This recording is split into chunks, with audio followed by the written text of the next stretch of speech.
മിനിഞ്ഞാന്ന് വീടിൻ്റെ അടുത്തുള്ള ആ പള്ളിയിൽ ഇമാമാക്കി നിർത്തി എല്ലാവർക്കും ഇഷ്ടപ്പെട്ട വിധത്തിൽ ഒരു തെറ്റ് കൂടാതെ തന്നെ 20 റക്അത്തും അവൻ തന്നെ ഇമാമ് നിന്ന് ജനങ്ങളെ തൃപ്തി കിട്ടി.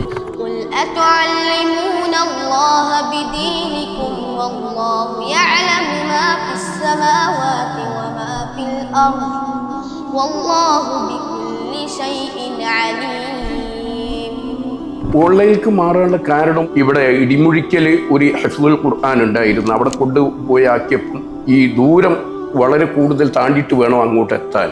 അപ്പോൾ ആ ഒരു അസൗകര്യം കണക്കിലെടുത്ത് അവനും പറഞ്ഞ് ഓൺലൈനിൽ പഠിക്കാം, എനിക്ക് അതാണ് നന്നാവുക, ഇത് സംയുക്തമായിട്ട് ഞാൻ കൊണ്ടുപോയിക്കോളും എന്നുള്ള അവൻ്റെ ആ മനസ്സിൻ്റെ ആ ഒരു ഉറപ്പുമ്മൽ ഞാനത് വിശ്വസിച്ച് ഓൺലൈനിൽ ലൗഹിൽ ചേർത്തപ്പം അവൻ പറഞ്ഞ കാര്യം അവനത് പാലിച്ച്.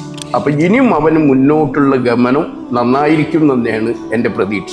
ഈ ജദീൽ ഉസ്താദിൻ്റെ ഒരു ആവർത്തിയും കൂടി ഞാൻ പറയുന്നത് എന്താണെന്ന് വെച്ചാൽ, ഖിറാഅത്ത് വളരെ കൃത്യതയോടുകൂടി പഠിച്ചെന്ന് ഉറപ്പ് വരുത്തിയതിൻ്റെ ശേഷമേ അടുത്ത സ്റ്റെപ്പിലേക്ക് പോകുന്നു. ആ ഉറപ്പ് കിട്ടിയത് കൊണ്ടിട്ടാണ് പറയപ്പെട്ട പള്ളിയിൽ അവന് തറാവീഹിന് നേതൃത്വം കൊടുക്കാൻ കഴിഞ്ഞത്. ഇപ്പം അവനും നല്ലൊരു കോൺഫിഡൻസ് ഉണ്ട്.